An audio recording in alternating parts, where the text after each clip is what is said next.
그래서 오늘 우리는 이 종료주일에 그런 축제 가운데 속에 또 하나의 가장 큰 외로움과 고통의 순간을 맞이하는 한 사람에 대해서 같이 이야기를 나눠보려 하는 겁니다.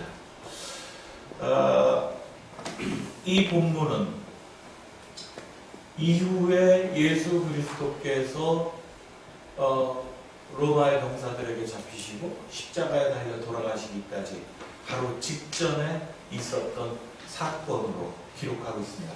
물론 누가복음은 아예 앞에서 예수님께서 이제 이적을 막 일으키시고 공생의 생활을 막 시작하시던 그때의 이 향유를 부은 여인에 대해서 기록하고 있습니다. 누가복음 7장에 기록하고 있는데요. 근데 마태, 마가복음은 그렇지 않고 맨 마지막 예수님께서 잡히시기 직전에 일어났었던 사건으로 기록하고 있다. 이런 거예요. 아마 이것이 맞는 겁니다. 왜냐하면 우리가 잘 아는 것처럼 마가복음이 가장 먼저 쓰여졌고 그 마가복음에 기술되어졌었던 그런 사건들을 가지고 마태복음과 누가복음이 참조해서 쓰여졌다라는 것이 이제 신학적인 해석이거든요. 그렇기 때문에 마가복음이나 마태복음에서 얘기하는 것처럼 향유를 부었던 한 여인에 대한 얘기는 예수 그리스도가 잡히시기 전, 즉 오늘 본문에 나온 것처럼 유월절 축제가 벌어지는 바로 그 유대인의 최대 명절 가운데 이루어진 사건이다. 이렇게 알 수 있습니다. 축제라고 하는 것은 언제나 마음을 막 이렇게 좀 두근두근하게 만듭니다. 설레이게 만듭니다. 어제 혹시 요 앞에 종합운동장을 지나가셨던 분들은 아실 수 있겠습니다만 여기 진달래 동산의 축제가 지난주였는데 어제가 가장 많은 인원이 모였던 것 같아요. 아마도 오늘 비바람이 분다 막 이런 소식도 뉴스도 들었던 분들이 야 어쩌면 오늘 지나고 나면은 저 진달래 벚꽃 이거 구경 못하겠다 이런 조바심도 있었을지 모릅니다. 어쨌든 그 원미산 이 일대가 그냥 들썩들썩 사람들과 차로 굉장히 많은 인파가 모였습니다. 하지만 이런 정도의 지방자치제에서 하는 이런 조그만 축제에 비할 바가 아니죠. 우리가 다 아는 것처럼 유월절이라고 하는 것은 예수 그리스도가 사실은 그 당시만이 아니라 이것은 언제입니까? 출애굽을 기념하는 거잖아요. 예. 애굽 땅에서 종살이하던 자신들의 선조가 조상들이 그 애굽 땅으로부터 하나님의 은혜를 받아 탈출하였었던 그 역사적인 사건, 해방의 사건을 기념하는 것이 유월절이에요. 그러니까 우리로서 치면은 아마 8.15 광복절 이 정도 되어질 텐데 보통 우리는 이게 8.15 광복절 하니까 좀 많이 잊혀져 갔지만 올해는 그래도 좀 대단하게 기억되겠죠. 100주년 이렇게 돼서. 유대인들에게 이 유월절 축제는 7일간이나 일주일 동안 밤낮으로 그냥 자신들의 선조들이 해방되었었던 걸 기억하고 축제로 즐기고 하나님을 찬양했던 기간이다 이런 겁니다. 오늘 본문에 앞서서 나오는 구절들이 있습니다. 마가복음 14장 1절 2절을 읽지 않았는데 이때는 유월절 축제가 시작되어지기 이틀 전이었다라고 되어 있습니다. 과월절이라고 기록되어 있지만 그래서 예수 그리스도를 잡아 어떻게 죽일까 궁리하던 사람들도 혹시나 예수를 이때 해코지하면 사람들이 많이 모이고 있는 축제 기간이니까 군중들이 이게 동요할 수 있다. 그러니 축제 기간만은 피하자 이렇게 얘기되었습니다. 여기에서 예수 그리스도의 이미 사람들로부터 받고 있는 어떤 인정, 신뢰, 그리고 인기 이런 것들이 어느 정도인지를 우리가 실감할 수 있습니다. 예수님을 함부로 해코지했다가 성난 민중들의 그 힘을 당할 수 없겠구나 이렇게 판단할 정도였습니다. 이미 예수님은 자신의 모든 활동들을 통해서 메시아로 하나님의 아들로 소문이 나 있었고 그리고 함께 많은 이적들을 행함으로써 예수를 따르는 수많은 무리들이 모여 있었습니다. 그 6월절을 이틀 앞두고서 예수님은 예루살렘으로 입성합니다. 수많은 사람들이 그 예루살렘의 입성을 예수님의 드디어 왕자에 오르는 날이라 그렇게 기억하고 있었죠. 그래서 다들 모여서 오늘 보니까 호산나 복되시다, 주님의 이름으로 오시는 분 복되도다, 다가오는 우리 조상 다윗의 나라여, 더없이 높은 곳에서 호산나 호산나, 마가복음 11장에 이렇게 기록되어져 있습니다. 여러분들 좀 감이 잡히시는가요? 그러니까 예수님의 인기, 수많은 사람들이 함께 모여가지고 예수님의 가는 길을 합니다. 제자들도 함께 들떴겠죠. 그래서 우리가 잘 아는 것처럼 예수님이 가장 사랑했던 제자라 이렇게 생각하는 야고보와 요한조차도 나중에 이 사실을 기정사실화해서 주님께서 높은 곳에 오르시거든 그때 우리들도 그 옆자리에 좀 한 자리 주십시오, 이거 첨삭할 정도였으니까 이 예루살렘 입성은 이미 승리하고 그 승전가를 부르면서 들어가는 그런 길과 같았을 겁니다. 그런데 그 수많은 인파들에 들떠있는 마음속에 축제와 더불어 이제 예수를 찬양하는 그 환호성이 울려 퍼지는 그 공간에서 유일하게 딱 한 사람, 그 한 사람만 그 기쁨에 온전히 공감하지 못했습니다. 누굽니까? 바로 예수님이셨어요. 그 환호성의 주인공인 예수만 그 축제의 들뜬 분위기 속에 홀로 외로우셨다라고 하는 겁니다. 무엇 때문이죠? 잘 알고 있습니다. 오직 주님만이 앞으로 이 예루살렘 입성 후에 닥쳐질 현실에 대해서 눈을 뜨고 있었기 때문입니다.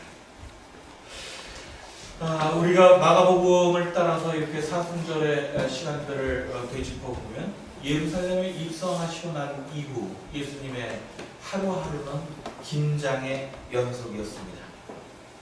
정말 시시각각 예수 그리스도의 십자가의 길이 눈앞에 다가오고 있음을 예수님은 아셨습니다.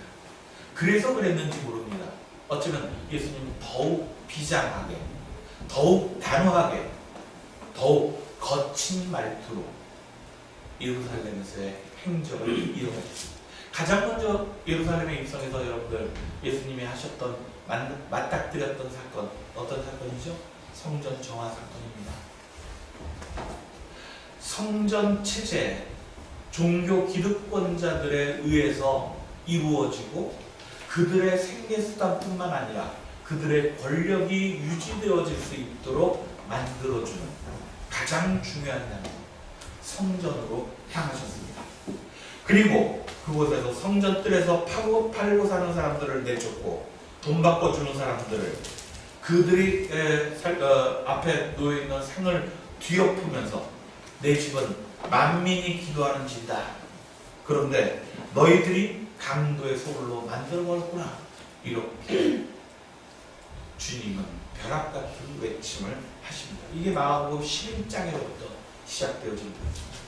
바리새파 사람들에게 더더욱이나 강경한 어조로 말씀하셨습니다. 율법학자들의 위선을 책망합니다. 그들은 예복을 입고 다니며 인사받는 것을 좋아하고 회당에선 높은 자리에 앉는 것을 좋아하고 잔치자리에선 윗자리에만 앉으려고 하고 남들에게 보이기 위해 길게 기도하는 것 같지만 과부들의 재산을 삼키는 그런 파렴치한 자들이라 그렇게 일갈합니다. 지난번에도 한번 말씀드렸죠. 여기서 그치지 않습니다. 주님은 가장 깊은 곳, 핵심을 향해서 전혀 스스로 멈칫거리지 않고 파고 들어갑니다. 아무도 건드리지 않았던 금기를 건드립니다. 처음 예루살렘을 그 화려한 도시를 쳐다보며 그 위용에 놀랐던 제자들에게 너는 이 큰 건물들을 보고 있느냐? 하지만 여기에 돌 하나도 남아있지 않고 다 무너질 것이다 라고 예루살렘 성전 자체의 파괴를 그렇게 말씀하셨다. 이 모든 행적들이 예루살렘 입성 이후 주님의 왜 그 이전까지는 사실은 아픈 사람들, 병자뿐만 아니라 죄인이라 취급받던 사람들 이런 사람들과도 함께 하시면서 그들과 먹고 마시며 호탕하게 웃으시고 눈물을 같이 흘리는 그런 자비로운 예수님의 모습도 보여줬는데 예루살렘에 들어오신 이후에는 전혀 그러지 않았던 뭔가 결심한 분처럼 그게 우리가 기억해야 되는 사순절의 예수님의 모습입니다.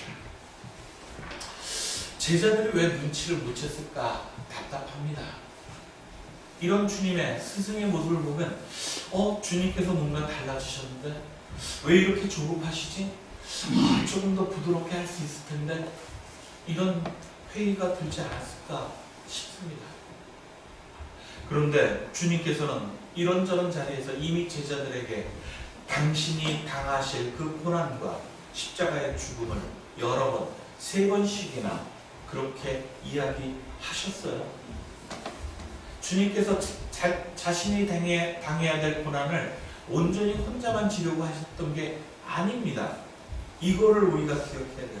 주님은 나와 함께 이 길을 가자라고 말씀하셨어요. 다 아시는 것처럼 여러분 마지막 겟세마네 기도 장면 기억나시죠? 주님께서 눈물로 기도하셨습니다. 이 잔을 피할 수만 있으면 피하고 싶다. 그렇게 속으로 기도하셨어요. 하지만 그 절절한 기도 후에 제자들을 둘러보니 다 잠자고 있습니다. 제자들을 보면서 주님께서 너희는 나와 같이 깨어 기도하지 못하느냐 탄식하십니다. 그 이전에도 보아라 우린 예루살렘으로 올라가고 있다. 인자 사람의 아들이 제사장들과 율법학자들에게 넘어갈 거다. 그들은 사람의 아들에게 사형을 선고하고 이방 사람들에게 넘겨줄 것이다. 마가복음 10장의 기록입니다. 수차례 이렇게 이야기하고 그리고 결연한 모습으로 예루살렘에서 모든 삶을 한 걸음 한 걸음 걸으셨는데 마지막 순간 잡히시기 바로 직전에 겟세마네 기도에서조차 주님은 홀로 기도하셨다라는 겁니다. 얼마나 이런 주님의 모습을 생각하면 고난을 당하는 사람들이 그 고난을 함께 나누어 줄 사람을 찾지 못했을 때 그들이 겪는 아픔에 대해서 이해하게 되어집니다.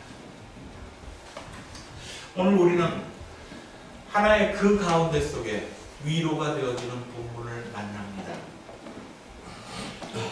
죽음을 목전에 둔 예수님의 마음을 헤아렸던 사람은 측근에서 예수님과 함께 생활했던 사람들이 아니었습니다.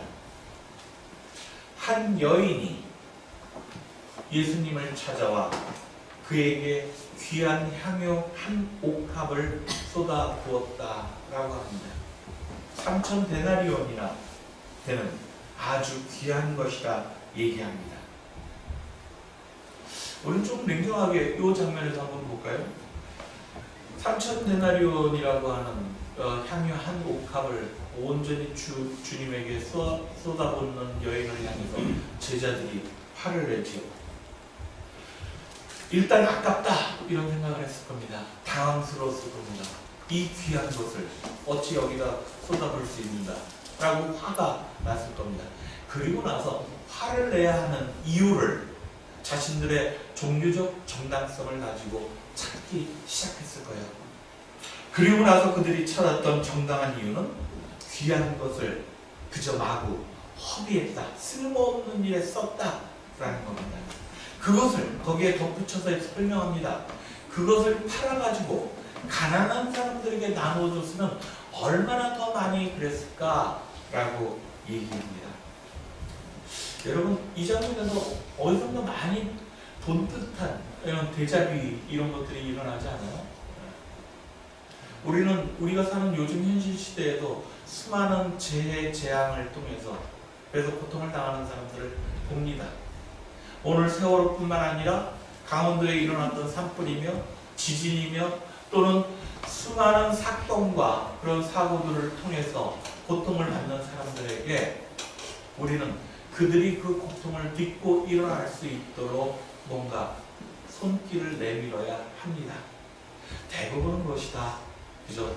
재정적인 문제이겠지요. 돈으로. 그래서 그분들이 실제적인 물질을 가지고 일어날 수 있도록 도와주는 것. 이게 중요하다. 이렇게 여겨집니다. 그러니까 대부분은 정부 보상금 뭐 이런 얘기들 많이 합니다. 근데 그때부터 계산하게 되잖아요. 어떤 사고를 당한 사람에게 보상금이 얼마 이렇게 되어졌습니다. 아예 죽은 사람 또는 어디가 다친 사람 이런 사람들은 그들이 살아있었으면 근로할 수 있었던 노동할 수 있었던 날짜를 다 계산해서 그런 거 곱하기 얼마 이렇게 얘기를 해야 합니다. 이것 때문에 소송이 벌어지기도 합니다. 어느 정도 시간이 지나지면 사람들의 기억 속에서 자꾸 그 고통은 잊어버리려고 합니다. 계산 다 끝났잖아. 이게 우리들의 자세잖아요. 계산 다 끝났는데 이제 그만 좀 하지. 자꾸 들춰내서 그 아픈 기억을 뭐 좋은 일이 있다고 돈으로 모든 것이 다 환치되어지고 계산되어지고 그것으로 모든 관계는 고통은 사라져야 한다고 그렇게 얘기합니다. 그럴 수 있는 건가요? 우리가 보통 아픔을 당했을 때 애가 끓는다 이런 표현을 하죠. 뭐 집 나간 강아지만 하더라도 강아지 찾지만 못해도 애가 탄다 그러잖아요.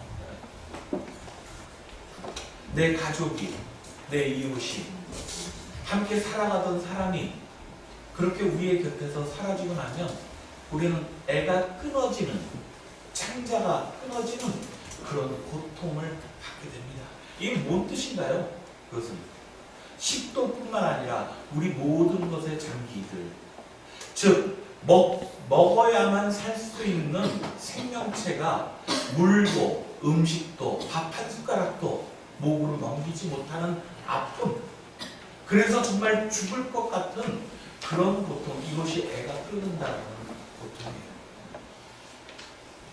그런 고통을 당하는 우리들의 이웃을 바라보면서, 우리들의 가족을 바라보면서, 하나님의 아들, 딸들, 함께 형제 자매들을 바라보면서 우리는 그런 고통을 대하는 우리들의 자세가 그저 돈으로 먼저 계산되어지고 그것으로 모든 것이 다 끝났다라고 묻어버리고 싶어하는 우리들의 야박한 마음들,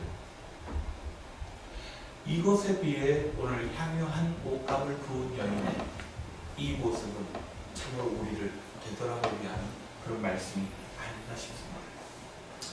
아까 이 마태, 마가, 요한에서는 맨 마지막 주님의 십자가 죽음 이전에 이 사건이 기록됐다는데 좀 더 여기에 편집이 되어졌는지 어쨌는지 누가복음은 7장에서 이 여인에 대해서 좀 자세하게 설명하고 있습니다. 누가복음 제가 한번 그 부분 읽어볼게요. 누가복음 7장 36절에 보면 용서받은 죄 많은 여자, 예수께서 어떤 바리새파 사람들의 초대를 받으시고 그의 집에 들어가 음식을 잡수시게 되었다. 마침 그 동네에는 행실이 나쁜 여자가 하나 살고 있었는데 그 여자는 예수께서 바리새파 사람의 집에서 음식 잡수신다는 것을 알고 향유가 든 옥합을 가지고 왔다. 그리고 예수 뒤에 와서 발치에 서서 울며 눈물로 그 발을 적시었다. 그리고 자기 머리카락을 닦고 나서 발에 입 맞추며 향유를 부어 드렸다. 이러고 보면 죄 많은 사람이 오히려 복되다 라고 할 수 있을 것 같아요.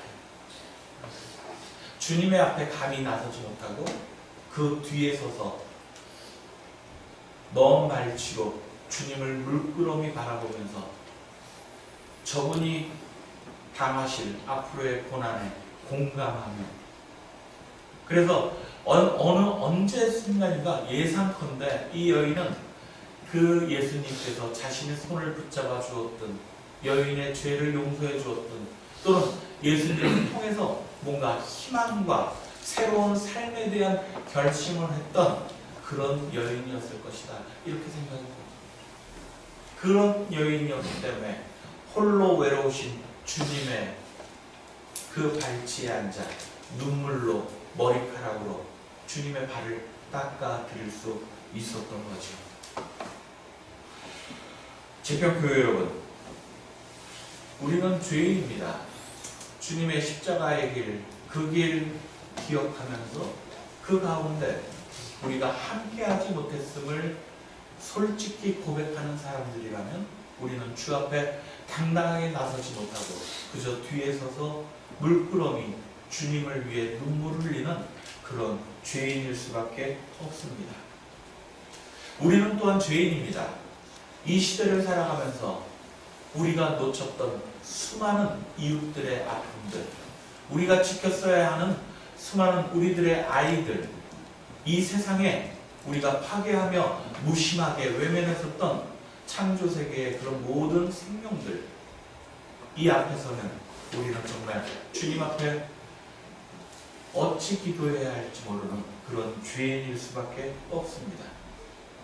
그래서 고난주간을 시작하는 이 종료주일에 우리는 세상의 많은 사람들이 부활의 영광을 바라보면서 손뼉치고 찬양할 때 오히려 우리는 주님의 그 십자가의 길 때문에 눈물을 흘리며 그의 발을 닦을 뿐입니다. 이것이 일단 우리가 해야 하는, 고통을 대하는 자세일 것입니다. 이 시대에 공감하며 이 시대의 아픔에 우리가 함께 울어주고 그 시대 속에서 쓰러져 갔던 수많은 생명들을 기억하고 그래서 애가 타는 심정으로 다시는 이런 일들 가운데 속에 그냥 파묻히지 말자라고 결심하는 것, 이것이 전제되어지지 않으면 부활의 영광을 우리가 맛볼 수 없는 거죠. 우리가 외치는 부활의 기쁨은 다 헛된 것들일 수밖에 없는 것입니다. 지평의 교회 여러분, 이웃을 위해서 우리가 눈물을 흘림으로써 우리의 눈은 밝아질 것입니다. 그 눈물이 땅에 떨어질 때 평화가 조금씩 우리의 마음을 위로할 것입니다. 그렇게 위로된 마음 속에 격려가 되어지고 소망의 싹이 돋아날 수 있는 것이죠. 야박하게 모든 것을 계산으로 마감 지으려는 이 세상을 향해서 공감하고 아픔을 나누며 그것 속에 새로운 생명의 힘이 돋아날 수 있도록 그렇게 기도하고 연대하며 앞으로 나아갈 수 있는 우리 모든 지평의 교우들 되기를 바라면서 말씀을 함께 나눴습니다. 함께 말씀 기억하시면서 침묵으로 기도하겠습니다.